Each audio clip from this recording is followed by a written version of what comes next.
Good afternoon. It's a nice hot day. I've had a lot of questions, especially after the reserve residences that was recently launched and almost totally sold out.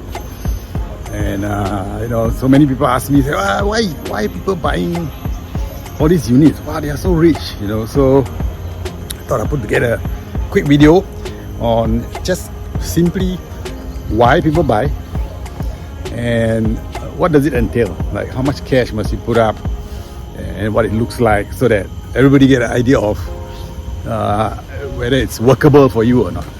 So I think quite a lot of data was released after the reserve residences, like who bought and so on. So it wasn't foreigners.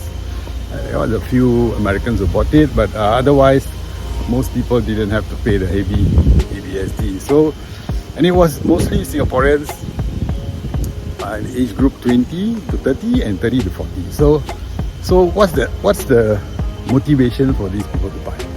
I mean, obviously there are two key motivations. One, you have the income and you have the cash, and then you would go ahead and make that purchase. But really the motivation is, am I going to make money when reserve residences TOP and I get it in my hand, I can sell it, maybe I make a few $100,000. Or two, I'm buying it because I want to earn rental income when after TOP.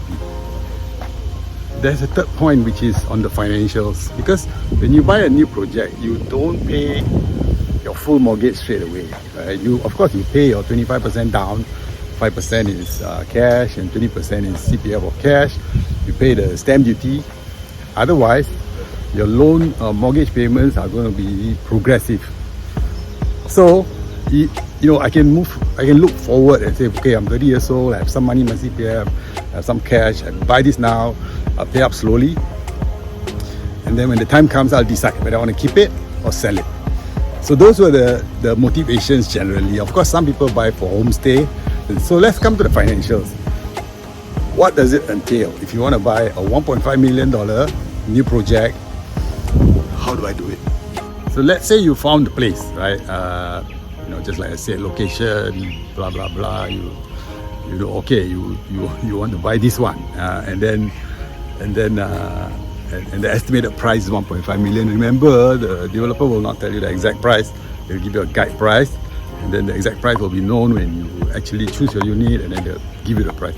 At that point, you can decide not to buy because it's too expensive, or it's okay, it's a good deal, I can buy. So let's say you buy $1.5 million. Remember, 5% is cash. So you must have your booking fee, $75,000. And then after that, you have to exercise your option to buy, right? So that's a few weeks later, you must have your $225,000, which is 15%. So that makes up 20% already. So that 15%, the $225,000, you can use CPF or you can use cash.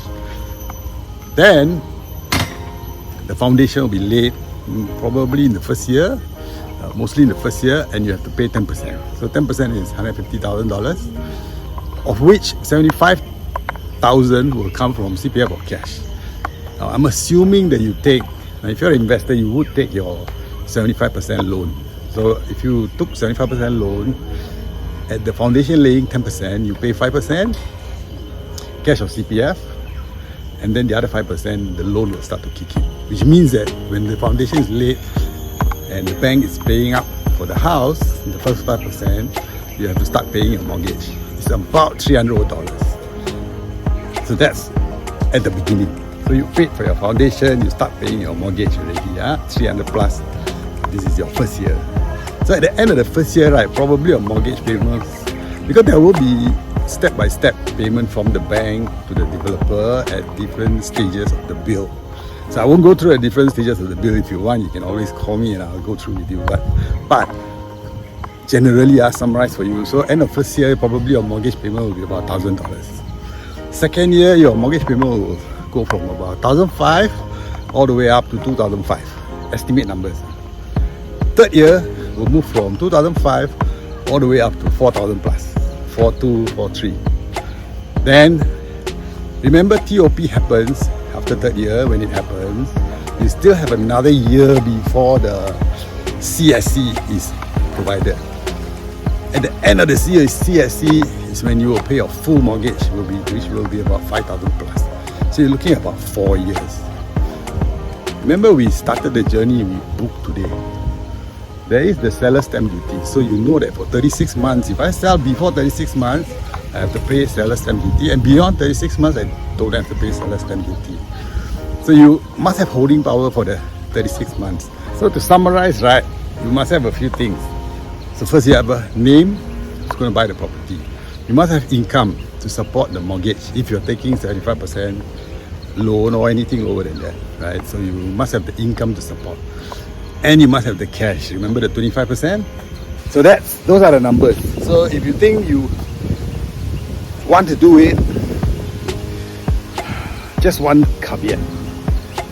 Not every launch at every time is going to make you money. Not every location is going to give you rental yield. That's where you need some advice so you can brainstorm. I've had situations where I've told my clients don't buy. I've also had situations where after talking to the client, they say, hey, yeah, this is a good buy. So it's good to really brainstorm. Interest rates are high, but remember, when interest rates start to flatten or come down, you will have people rushing in to buy. And when people rush in to buy, I think prices will generally go up. So time it nicely. I'm always available to have a chat. So there you are, the summary, $1.5 million. How people buy, why people buy. Now, whether you should buy or not, I'm not giving the advice until I know for sure.